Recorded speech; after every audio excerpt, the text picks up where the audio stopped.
تلزم جماعت المسلمین و امامہم پر بات کر رہے ہیں، اور اس کے نیچے شرح میں لکھتے ہیں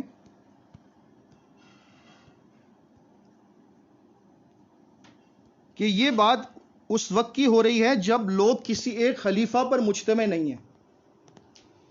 یہ اس وقت کی بات ہو رہی ہے، حدیث کو واضح کرتے ہوئے لکھ رہے ہیں کہ یہ اس وقت کی بات ہو رہی ہے جب لوگ کسی خلیفہ پر مجتمع نہ ہوں تو ہمیں کیا کرنا چاہیے. یعنی جماعت المسلمین نہ ہونے کا جو سوال صحابی نے کیا ہے، حافظ ابن حجر اس کی شرح میں لکھتے ہیں کہ اس سے مراد یہ ہے کہ جب خلیفہ نہ ہو تو کیا کرنا چاہیے. اور میں نے آپ کو یہ بات سمجھائی کہ مسلمین بغیر جماعت کے بھی ہو سکتے ہیں، اصل میں تو خلافت کے بغیر بھی مسلمین ہو سکتے ہیں، یہ مسئلہ ہے. ہم اپنی اصطلاح میں سمجھ لیں کہ بغیر جماعت المسلمین یعنی جو ہم نے بنائی ہے اس کے بغیر بھی مسلمین ہو سکتے ہیں. اس بات کو جب سمجھ لیں گے آپ تو آپ کو یہ بات سمجھ آئے گی کہ جماعت المسلمین بنانے سے اسلام زندہ نہیں کیا ہم نے. اسلام تو قیامت تک رہے گا.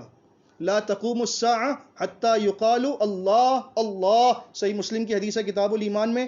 قیامت نہیں آئے گی جب تک کہ زمین پر اللہ اللہ کہا جا رہا ہے. جب تک اللہ کا نام لینے والے زندہ ہیں قیامت نہیں آ سکتی. ہم نے اپنے حساب سے سمجھ لیا ہے کہ امت مسلمہ ختم ہو چکی تھی، ہم نے اس کا احیا کیا ہے، انقطاع ہو گیا تھا، ختم ہو چکی تھی امت اور ہم نے اس کو زندہ کیا ہے. یہ بہت بڑا اتہام ہے، اور دنیا کے لاکھوں کروڑوں اہل اسلام پر ہم نے ایک ساتھ تکفیر ان کے اوپر ان کی کر دی ہے. اس کا کتنا بڑا جرم ہے یہ ایک الگ موضوع ہے. اور اگر قیامت کے دن ہمیں اس بارے میں اللہ رب العزت نے سوال کیا تو ہم کیا جواب دیں گے کہ جب اسامہ بن زید رضی اللہ تعالیٰ عنہ، صحیح مسلم کی حدیث ہے، انہوں نے جنگ کے دوران خطا سے ایک آدمی کو قتل کر دیا صرف یہ سمجھ کر کہ اس نے میری تلوار اور نیزے کو دیکھ کر لا الہ الا اللہ پڑھا ہے، صرف اس وجہ سے کہ اس نے تو میری تلوار کی وجہ سے پڑھا تھا، تو سینے میں اس کے اتار دیا، قتل ہو گیا. مدینہ شکایت پہنچی کہ یہ تو آپ کے صحابی نے یہ کام کیا ہے. تو کیا فرمایا اللہ کے نبی صلی اللہ علیہ وسلم نے، اسامہ اگر قیامت کے دن یہ کلمہ لے کر آئے گا تو تم کیا جواب دو گے؟ اور وہ کہتے ہیں کہ میں تمنا کرنے لگا کاش کہ میں اس سے پہلے مسلم نہ ہوا ہوتا، میں پیدا نہ ہوا ہوتا، کاش کہ یہ کام مجھ سے نہ ہوا ہوتا. کون سا کام ہوا؟ اس نے بیعت کی تھی. جنگ کے میدان میں بیعت ہوتی ہے کسی کی؟ نبی علیہ الصلوۃ والسلام تو اس کے بھی ایمان کے بارے میں کہہ رہے ہیں کہ اگر اس نے پیش کر دیا تو تم کیا جواب دو گے؟ نہ کوئی جماعت میں شامل ہوا، نہ اس نے کوئی نماز پڑھی، نہ اس نے کوئی کام کیا، صرف 4 الفاظ کہے، وہ بھی ان کے خیال سے تلوار کو دیکھ کر کہے. اور نبی علیہ السلام فرمانے کہ میں تمہاری ذمہ داری نہیں لے سکتا اسامہ، تم میرے منہ بولے بیٹے کے بیٹے ہو، میرا سب کچھ ہو، لیکن میں ذمہ داری لے ہی نہیں سکتا تمہاری اللہ کے دربار میں. میرے پاس مت آنا کہ میں تمہیں بچا لوں. اگر وہ یہ 4 الفاظ لے کر آ گیا جو اتنے بھاری ہیں کہ زمین اور آسمان کا حلقہ بنایا جائے اور اس میں سے اس کو گزار دیا جائے تو اس حلقے کو توڑ دے گا، تم کیا جواب دو گے؟ ہمارے نزدیک ان 4 الفاظ کی کیا ویلیو ہے؟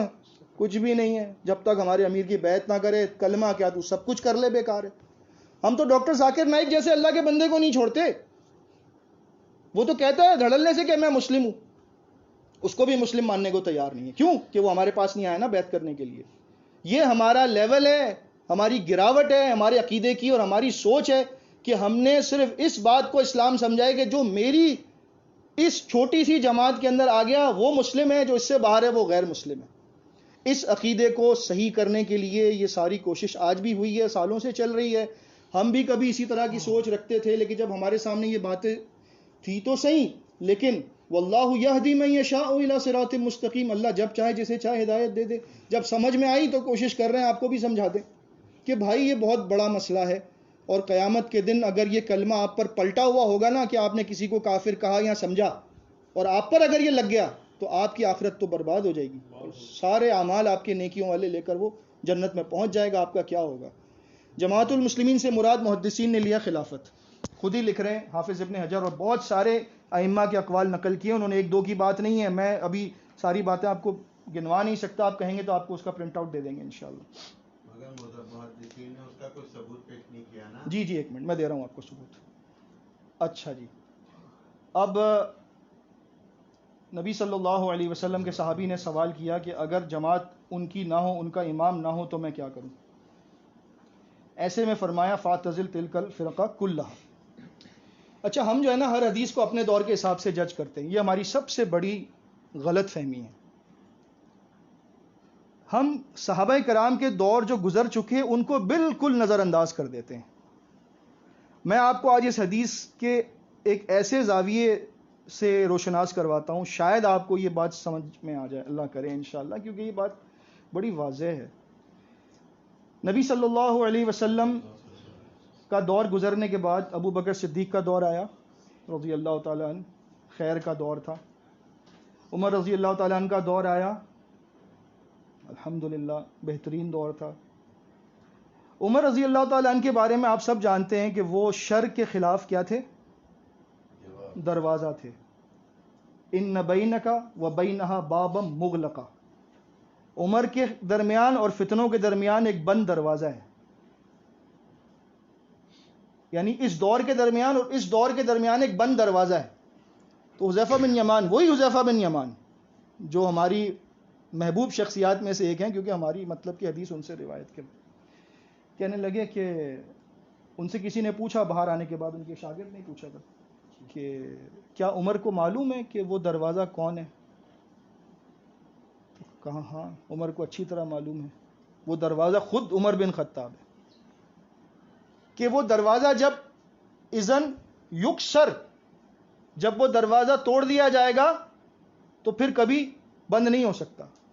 فلا یغلق ابدا، وہ دروازہ کبھی بند نہیں ہو سکتا. اس کا مطلب یہ ہے کہ عمر رضی اللہ تعالیٰ عنہ کی شہادت کے بعد امت مسلمہ اور جماعت المسلمین پر جو فتنے ٹوٹیں گے وہ اتنے شدید ہوں گے کہ جو پہلے نہیں تھے.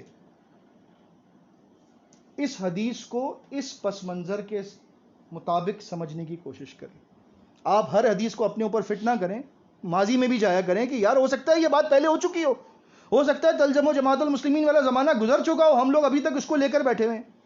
سوچیں کبھی اس طرح بھی، یہ ضروری تو نہیں ہے کہ آپ ہر چیز کو اپنے اوپر فٹ کر کے بیٹھ جائیں. اب سنیں، عثمان رضی اللہ تعالیٰ عنہ کا دور جب آیا ہے تو شروع میں تو کوئی مسئلہ نہیں تھا، لیکن آہستہ آہستہ کیونکہ فتنوں کا جو دروازہ تھا اس کے خلاف وہ ٹوٹ چکا تھا اور لوگوں کو سازش کرنے کے لیے مواقع مل رہے تھے. عثمان رضی اللہ تعالیٰ عنہ نسبتاً نرم انسان تھے. عمر رضی اللہ تعالیٰ عنہ تو فتنوں کے خلاف ایسے تھے کہ ایک سیکنڈ نہیں لگاتے تھے، سر کو بھی کرتے تھے. عثمان رضی اللہ تعالیٰ نرم انسان تھے اور اسی وجہ سے بہت سارے معاملات، کیونکہ سلطنت پھیلتی جا رہی تھی، مصر کے اندر کچھ فتنے اٹھنا شروع ہوئے. مصر کے اندر کچھ اوباش قسم کے لوگوں نے یہ باتیں شروع کر دیں کہ عثمان کا حق نہیں تھا، عثمان کو کیوں خلافت مل گئی، خلافت تو کسی اور کا حق تھا.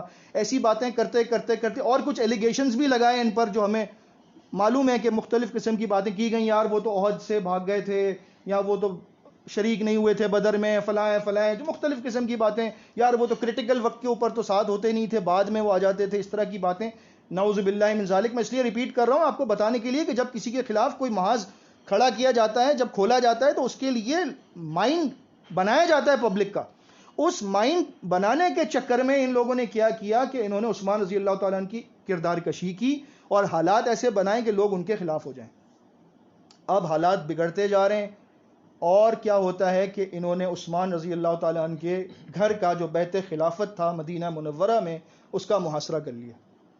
یہ ساری باتیں تقریباً صحیح تاریخ سے میں آپ کے سامنے پیش کر رہا ہوں. ایسا بھی ہوتا ہے بعض اوقات کہ ہم نے وہ اپنی کتاب میں نہیں پڑھی ہوتی تو ہم کہتے ہیں یار یہ پتہ نہیں صحیح بھی ہے یا نہیں ہے. یہ بھی ایک مسئلہ ہے. بلکہ دعاؤں تک میں ایسا ہوتا ہے کہ اگر ہم نے اپنی کتاب میں نہیں پڑھی تو ہم کسی کی بتائی کی دعا کو کہتے ہیں یہ دعا ہے ہی نہیں. ابھی تک اثرات اب تک ہے. ہمیں ایسا ہمیں اتنا بھروسہ ہے اس بات پر کہ ہم ہی دین اسلام کے ٹھیکیدار ہیں. تو یہ بات صحیح نہیں ہے، اس کی بھی اصلاح کر لیں.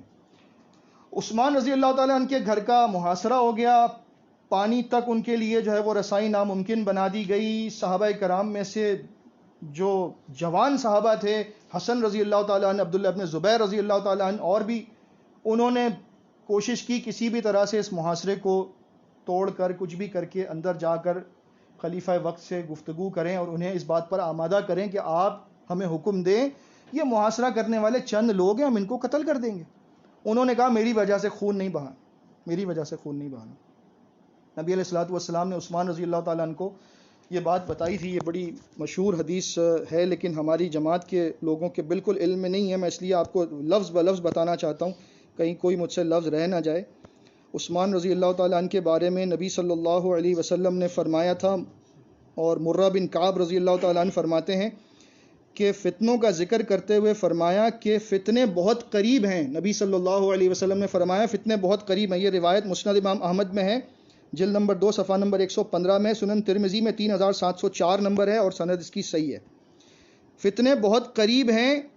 اسی اسنا میں اپنا منہ لپیٹے ہوئے ایک شخص وہاں سے گزرا. رسول اللہ صلی اللہ علیہ وسلم نے فرمایا فتنوں کے دنوں میں یہ شخص ہدایت پر ہوگا، یہ شخص ہدایت پر ہوگا. تو میں، مرہ کہتے ہیں، میں اٹھ کر اس شخص کی طرف گیا دیکھوں کہ کون ہے. دیکھا تو وہ سیدنا عثمان بن عفان رضی اللہ تعالی عنہ تھے. میں نے ان کا چہرہ نبی کریم صلی اللہ علیہ وسلم کی طرف موڑ کر پوچھا کیا یہی وہ شخص ہے جس کے بارے میں آپ کہہ رہے ہیں؟ تو فرمایا نعم، ہاں یہی وہ شخص ہے. یعنی فتنوں کا ذکر کرتے ہوئے ساتھ ہی عثمان رضی اللہ تعالیٰ عنہ کی بات آ رہی ہے. ٹھیک ہے، ایک دلیل. اس کے بعد عبداللہ ابن مسعود فرماتے ہیں، یہ مجموع الزوائد میں ہے اور طبرانی نے بھی اس کو کبیر میں روایت کے سند اس کی بالکل صحیح ہے، کہ جب عثمان رضی اللہ تعالیٰ عنہ کی شہادت ہو گئی اس کے بعد عبداللہ ابن مسعود نے، اور ایک روایت میں حذیفہ بن یمان سے بھی ملتی ہے، جب لوگوں نے آ کر یہ سوال کیا، جب عثمان رضی اللہ تعالیٰ عنہ محصور تھے، پہلے یہ سن لیں، جب محصور تھے تو لوگوں نے آ کر یہ سوال کیا کہ اب اس فتنے میں ہم کیا کریں، اس فتنے میں ہم کیا کریں؟ تو فرمایا کہ تم امام سے چمٹ جاؤ. کس سے چمٹ جاؤ؟ امام سے چمٹ جاؤ. یہ امام کا مفہوم ہے، یہ جماعت المسلمین کا مفہوم ہے. فتنوں کے دور میں اس سے چمٹ جاؤ. اب جو فرقے ہیں جن سے دور رہنے کا حکم دیا گیا تھا، فاتزل تلک الفرقہ کلھا، وہ کون لوگ تھے؟ سوال ہے نا، وہ کون تھے؟ یہ وہ لوگ تھے جنہوں نے عثمان رضی اللہ تعالیٰ عنہ کو محصور کیا تھا اور خلیفہ وقت کے قتل کے درپے تھے. کیونکہ شروع میں کوئی بھی فرقہ جب بنا ہے اسلام میں تو وہ شروع سے ہی عقائد کی بنیاد پہ نہیں ظاہر ہوا، وہ پہلے سیاسی اختلاف لے کر اٹھتا ہے. آپ ہسٹری پڑھیں، کیونکہ ہم نے ہسٹری نہیں پڑھی سوائے تاریخ الاسلام کے، کچھ بھی نہیں پتا ہمیں، معذرت کے ساتھ بالکل ہم لوگ زیرو ہیں. اگر آپ ہسٹری پڑھیں گے آپ کو پتہ لگے گا کہ چاہے وہ خوارج کا فتنہ ہو، چاہے وہ قدریہ ہو، چاہے معتزلہ ہو، چاہے جہمیہ ہو، کوئی سے بھی ہو، سب کا جو سٹارٹنگ تھا نا، جو سسٹم، وہ انتظامی امور میں کل کرنا، امیر پہ اختلاف کرنا، خلیفہ پہ بات کرنا، اگلا خلیفہ یہ ہوگا، اس کو ہم نہیں بننے دیں گے، فلاں کو یوں نہیں کرنے دیں گے. پہلے انہوں نے کوشش کی کہ ان کی سیاست کو کمزور کرو، اور جب وہ اس پہ کافی حد تک کامیاب ہوئے پھر انہوں نے اپنا اصل کام شروع کیا کہ عقائد بدلنا شروع کیے. خوارج بھی پہلے جب نکلے تھے تو وہ صرف سیاسی حد تک تھے، لیکن بعد میں آپ دیکھیں خوارج نے اپنے عقیدے کو ظاہر کیا. ان کا عقیدہ سب سے بڑا بنیادی کیا تھا کہ کبیرہ گناہ کا مرتکب جو ہے وہ جہنم میں جائے گا اور ہمیشہ جہنم میں رہے گا. حتیٰ کہ ان کو جب سمجھایا جاتا تو وہ قرآن کی آیتیں پیش کرتے. یہ میں جماعت کے لوگوں کو سمجھانا چاہتا ہوں کہ خوارج بھی قرآن کی آیتیں پیش کر کے کہتے تھے کہ تم ہمیں حدیث سنا رہے ہو، ہم تمہیں قرآن سنا رہے ہیں، ہم غلط ہوں گے یا تم غلط ہو. کیا کہتے تھے؟ جابر رضی اللہ تعالیٰ عنہ کے پاس خارجیوں کی ایک جماعت آئی اور کہنے لگے وہ کہ آپ کہتے ہیں کہ اللہ کے رسول صلی اللہ علیہ وسلم نے فرمایا کہ لوگ جہنم سے نکالے بھی جائیں گے اور جنت میں ڈالے جائیں گے. تو اللہ تو کہہ رہا ہے سورہ آل عمران میں کہ ربنا انک من تدخل النار فقد اخزیتہ وما للظالمین من انصار، اے ہمارے رب تو نے جسے جہنم میں ڈال دیا تو نے اسے رسوا کر دیا، اب ظالموں کا کوئی مددگار نہیں ہے. آپ کہہ رہے ہیں کہ ان کو نکالا جائے گا. تو قرآن و حدیث کو ٹکرا رہے ہیں، نبی علیہ الصلوۃ والسلام کے فرمان کو نہیں لے رہے، قرآن کو آگے لا کر کہہ رہے ہیں کہ قرآن یہ کہہ رہا ہے کہ نہیں نکالا جائے گا. قرآن نے یہ تو کہا نہیں کہ نہیں نکالا جائے گا. قرآن نے کب کہا کہ نہیں نکالا جائے گا؟ قرآن تو یہ کہہ رہا ہے کہ اس کی رسوائی ہو گئی، اب جب اللہ اس پہ رحمت کرنا چاہے گا تو اس کو نکال لے گا، لیکن رسوائی پکی ہے کیونکہ جہنمین کے نام سے یاد کیا جائے گا نا. صحیح مسلم میں ہے جب جنت میں ڈال بھی دیے جائیں گے تو تختی ہوگی ساتھ، اس پہ کیا لکھا ہوگا؟ جہنمیین. یہ جہنمی ہیں جو اللہ کی رحمت سے نکالے گئے، ان کا حق نہیں بنتا تھا، اللہ کی رحمت سے نکالے گئے. ہم تو ڈائریکٹلی جنتیوں کو بھی جہنم میں بھیجنے کا سسٹم کر کے بیٹھے ہوئے، ہمارے پاس تو کوئی حساب ہی نہیں جہنم کے علاوہ. ابھی آ رہا ہوں میں. سیاسی فرقہ جب شروع میں زور پکڑتا ہے تو سیاسی فرقہ ہوتا ہے، بعد میں وہ عقائد کی بنیاد پر پھر فرقہ بن کے الگ ہو جاتا ہے. اگر آپ ابن الجوزی رحمہ اللہ کی کتاب پڑھیں، میں آپ کو ریکمینڈ کروں گا ضرور پڑھیے گا، تلبیس ابلیس، اور عبد القادر جیلانی رحمۃ اللہ علیہ کی غنیۃ الطالبین، بہت اچھی کتاب ہے اس سلسلے میں. ان دو کتابوں کے اندر انہوں نے 72 فرقوں کے نام بنام ان کا ذکر کیا ہے، جو گزشتہ صدیوں میں ان کے علم کے مطابق امت میں بنتے چلے گئے. انہوں نے ان سب کی صفات بتائی ہیں, ان کی سب کی نشانیاں بتائی ہیں, اور ان میں سے نکلنے والے گروہ بتائیں. 6 بڑے ہیں, ان میں سے سب میں سے 12 نکلتے گئے, 72 کل بنے. کسی نہ کسی حساب سے وہ دنیا میں نام تبدیل کر کے آج بھی ایگزسٹ کر رہے ہیں, اور کچھ ایسے ہیں جو نہیں بھی کر رہے. ٹھیک ہے, ہمیں حکم کیا ہے؟ سوال یہ. اب آئیں دوبارہ تلزم و جماعت المسلمین کی طرف. ہمیں جو حکم ملا ہے وہ یہ ہے کہ جماعت المسلمین اس کے امام سے چمٹ جانا. اچھا جی, ابھی تو خلافت نہیں ہے, ٹھیک ہے نا, خلافت نہیں ہے, اب ہم کیا کریں؟ اب ہم جماعت المسلمین بنا لیں؟ تو حدیث میں تو ایسا کچھ بھی نہیں ہے, نہ صحابی نے ایسا کچھ کیا, نہ صحابی نے ایسا کچھ پوچھا, کیونکہ سوال بڑا آسان تھا میرے بھائی, سوال بہت آسان ہے. یا رسول اللہ صلی اللہ علیہ وسلم, آپ نے فرمایا کہ جماعت المسلمین ہو تو چمٹ جانا, اگر نہیں ہو تو کیا میں بنا لوں؟ سوال کیا جا سکتا تھا نا. جب اتنے سوال وہ کرتے تھے, اتنے شر کے بارے میں وہ خوف زدہ رہتے تھے, تو پوچھ لیتے کہ آپ کہہ رہے ہیں نہیں ہوگی, اگر نہیں ہوگی تو ہم بنا نہ لیں. نہیں, ان کا سوال خود بتا رہا ہے کہ مسلمین تو ہوں گے, جماعت بنانے کی کوئی ضرورت نہیں ہے, کیونکہ خود سوال بتا رہا ہے کہ مسلمین ہیں. ہم نے جماعت کیوں بنائی؟ ہمارے کتابچوں میں لکھا ہم نے اسلام کو زندہ کیا. تو اسلام جو مردہ ہوگا تو تم زندہ کرو گے نا. حدیث تو خود کہہ رہی ہے کہ اسلام زندہ ہے, زندہ رہے گا, کبھی ختم نہیں ہوگا. ہم حدیث کے الفاظ کو اس کے کانٹیکسٹ سے ہٹا کر اپنا فہم اس پہ تھوپتے ہیں, اپنی معصوم عوام کو, یا جو کہنے کے نادان عوام ہیں اس کو بار بار وہی پٹی پڑھاتے ہیں. جیسے کورونا وائرس کی چلتی ہے نا ہمارے موبائل فون پہ, سن کے بچے کو بھی پتہ لگ گیا کہ بھائی 20 سیکنڈ تک ہاتھ دھونے ہی دھونے, اس سے کچھ ہو یا نہ ہو 20 سیکنڈ تک ہاتھ دھونے. ایسے ہی ہم نے تلزم و جماعت المسلمین تلزم اتنا زیادہ کر دیا ہے کہ اب ہمیں اس کے علاوہ کچھ نظر ہی نہیں آتا. ہمیں ایسا لگتا ہے اگر یہ نہیں ہے تو اسلام ہی ختم ہو جائے گا. بھائی میں سوال کرتا ہوں آپ سے, جماعت المسلمین بنانے سے پہلے مسعود احمد صاحب کیا تھے؟ کافر تھے, مشرک تھے, کیا تھے؟ اقبال بھائی کوئی بات کچھ مجھے نہیں معلوم. نہیں معلوم آپ کو؟ میں آپ کو بتاتا ہوں وہ کیا تھے. ہمارے عقیدے کے مطابق ایک منٹ ہمارے عقیدے کے مطابق مسعود احمد صاحب نعوذ باللہ کافر تھے, کیونکہ جماعت تو تھی نہیں, اسلام مٹ چکا تھا نا. بھائی جماعت کی بات سمجھو, جماعت کی دعوت دے رہا ہوں آپ کو. ایک کافر نے امت کا احیا کیا ہے, ایک کافر نے اس امت کو زندہ کیا ہے. ہم نے کافر کے ہاتھ پر بیعت کر کے اسلام قبول کیا ہے. نعوذ باللہ من ذالک, یہ تو ظلم عظیم کیا. آپ نے قیاس قائم کر دی. اوہو, آپ 100 قیاس قائم کرتے ہیں اقبال بھائی, تب کچھ نہیں ہوتا. قیاس قائم کر کے اسلم بھائی بات سمجھ میں آ رہی ہے؟ سمجھنے کی بات. ان کا قیاس ہے نا, آپ اس کو ثابت تو کرتے ہیں کہ بھائی وہ مسلم تھے یا کافر تھے, جواب نہیں دے. میں جماعت کے عقائد کی بنیاد پہ کہہ رہا ہوں. ابھی جماعت کا یہی عقیدہ ہے کہ جو جماعت میں ہے وہ مسلم ہے, جماعت میں جی میں یہی تو کہہ رہا ہوں. تو جماعت نہیں تھی تو مسعود صاحب کیا تھے؟ ہاں اس وقت لازمی بات ہے, اپنے فارم سے نان مسلم تھے. نان مسلم تھے. اب نان مسلم نے اسلام کو زندہ کر دیا. جب سمجھ میں آ گیا کہ اپنے آپ کو مسلم کیا تو جماعت بنا لینا. اچھا, یعنی اپنے آپ کو مسلم کیا تو کیسے کیا یہ بتا دیں. بغیر جماعت کے اسلم بھائی مسلم ہے ہی نہیں نا, بغیر جماعت کے مسلم ہو ہی نہیں سکتا. ایک آدمی نماز پڑھتا ہے وہ نان مسلم کیسے ہو گیا؟ اللہ سبحان اللہ, جزاک اللہ خیرہ. سارا مسئلہ ہی حل ہو گیا الحمدللہ, سارا مسئلہ حل ہو گیا الحمدللہ. وہ نماز پڑھتے تھے تو وہ نان مسلم کیسے ہو گیا؟ الحمدللہ. اتنی شفقت اور اتنی مہربانی دوسروں کے ساتھ بھی کیا کریں. دیکھیں نہیں اقبال بھائی, اتنی شفقت اتنی مہربانی سب کے لیے کریں. یہاں ایک علیحدہ سے ایک پہلو کا ذکر ہو رہا ہے, اور اس میں تلزم و جماعت المسلمین میں اماموں کی بنیاد پر بہت ساری باتیں ہو رہی ہیں. اور آپ نے جو ہے نا, آپ نے یہ کہا کہ جماعت المسلمین سے مراد خلافت ہے, یہ محدثین کی رائے ہے. تو محدثین کی رائے تو شریعت نہیں ہوتی نا. جی بالکل صحیح کہہ رہے ہیں آپ. تو میں یہی کہہ رہا ہوں کہ اتبعوا ما انزل الیکم من ربکم ولا تتبعوا من دونی, اور یہ میں اسی لیے تو اچھا چلیں پھر آپ مجھے اقبال بھائی اس سوال کا جواب اپنے علماء سے لا کر دیں, کیونکہ میرے خیال میں آپ کے لیے مشکل ہو جائے گا کہ جماعت. تو بار بار کہہ رہا ہوں قرآن میں کی آیت پیش. جی اقبال بھائی آپ اس کو تسلیم نہیں. اب سنیں میری بات تو سنیں, اب سنیں تو صحیح نا, اب سنیں میری بات. ہاں آپ کہہ رہے ہیں کہ جماعت المسلمین سے مراد خلافت ہے, یہ تو محدثین کی رائے ہے نا, اس لیے میں نہیں مانتا. آپ کہہ رہے ہیں ٹھیک ہے, آپ نہ مانیں. دیکھیں میں نہیں مانتا کہ لفظ میں نے نہیں. اچھا چلیں آپ نے نہیں کہا, چلیں آپ مانتے ہیں, آپ مانتے ہیں, اس کا مطلب آپ مانتے ہیں.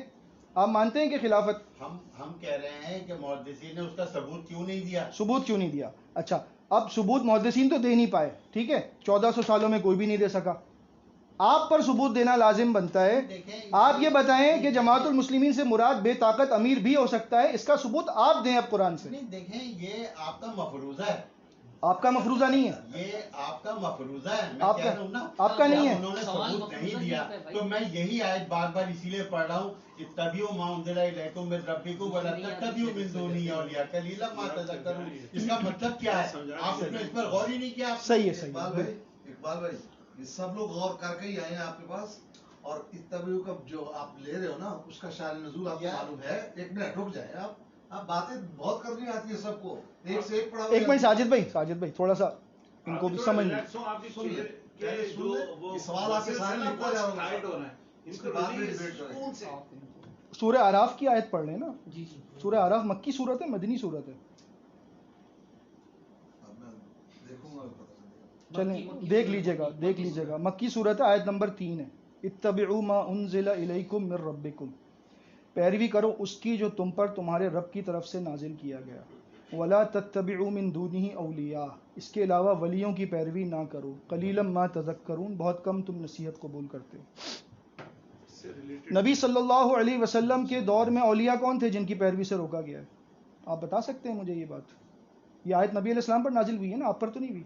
نبی علیہ السلام پر نازل ہوئی ہے۔ اولیاء کون تھے اس زمانے میں جن سے روکا گیا؟ یہ تو بتا دیں پہلے، پھر آگے چلیں گے۔ کون سے اولیاء سے روکا گیا بتائیں؟ آپ بتائیں نا، آپ بار بار اس آیت کو کوٹ کریں تو آپ اس سے ہم سے زیادہ ماہر ہوں گے آپ اس کے سلسلے میں۔ ہاں تو کون سے اولیاء سے روکا گیا آپ بتائیں، اس آیت کو آپ نے کوٹ کیا، آپ نہیں بتائیں گے ہمیں؟ میں تو آپ کو غور و فکر کی دعوت دے رہا ہوں۔ کیا دعوت دے کر رہے ہو آپ؟ آپ خود تو غور و فکر کریں پہلے۔ آپ خطا کر رہے ہو، میں یہی بار بار کہہ رہا ہوں۔ ارے بھائی اولیاء کون تھے بتائیں نا آپ۔ ہاں تو یہی بات میں آپ کو غور و فکر کی دعوت دے رہا اور ہوں۔ میرے بھائی ان اولیاء سے مراد کیا ہے؟ قرآن ولو کان من عند غیر اللہ لوجدوا فیہ اختلافا کثیرا۔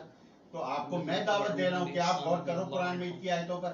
اقبال بھائی جب آپ بلائیں نا اپنے کہیں میٹنگ میں پھر ہم غور کریں گے۔ ساجد بھائی میں ان کو بتا دیتا ہوں، اصل میں ان کو سب سے بڑا مغالطہ یہ لگ گیا کہ اولیاء سے مراد یہ ہے کہ اللہ کے رسول صلی اللہ علیہ وسلم کی پیروی کرنے کا مفہوم یہ ہے کہ نبی صلی اللہ علیہ وسلم کے بعد کسی شخص کی بھی بات کو نہیں مانا جا سکتا۔ یہ سمجھیں اس بات کو، کیونکہ یہی برین واشنگ ہماری بھی ہوئی ہے، ٹھیک ہے، اس آیت کی روح سے آگے چل۔ یہ کہ ایک آیت کا انکار کیا جا نہیں کیا جا سکتا، نہیں یہ آپ کا مفروضہ ہے۔ الحمدللہ آپ کو ہم قرآن سے ہی ثابت کریں گے انشاءاللہ کہ اس سے مراد کیا ہے۔ سورہ لقمان آپ نے اگر پڑھی ہو اقبال بھائی، اللہ رب العزت فرماتا ہے وَاتَّبِعْ سَبِيلَ مَنْ أَنَابَ إِلَيَّ، پیروی کرو اس کی جو میری طرف رجوع کرتا ہے، ٹھیک ہے، اس کی پیروی کرو۔ دو باتیں آپ پر ادھاریں، اولیاء کا مطلب بتائیں گے اور یہ رجوع کرنے والا کون ہے یہ بھی آپ بتائیں گے، علماء سے پوچھ کر بتائیں گے، آپ کو نہیں معلوم تو کوئی بات نہیں، دو باتیں۔ اب آئیے تیسری بات، اللہ رب العزت قرآن میں فرماتا ہے سورہ توبہ میں وَالَّذِينَ اتَّبَعُوهُمْ بِإِحْسَانٍ رَضِيَ اللَّهُ عَنْهُمْ وَرَضُوا عَنْهُ، کہ جو صحابہ کرام اولین تھے، جو مہاجرین اور انصار میں سے پہلے کے صحابہ کرام تھے، جن لوگوں نے بعد والوں نے ان کی پیروی کی